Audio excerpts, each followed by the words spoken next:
How to fix game not visible in Google Play Store on Note 15 Pro.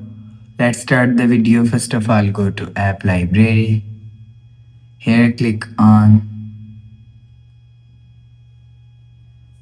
Play Store app.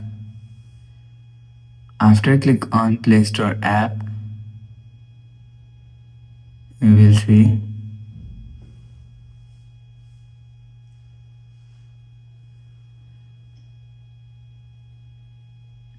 Play Store app is open according to your internet connection.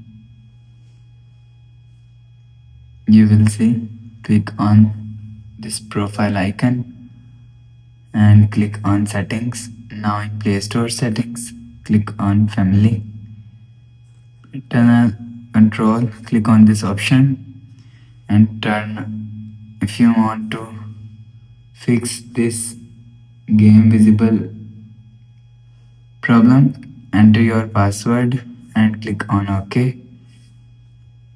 You will see, enter your password, enter your password, click on OK. You will see,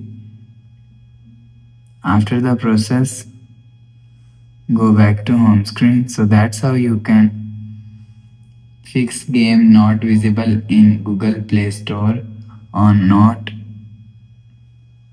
15 Pro. If you like the video, please subscribe. Thanks for watching.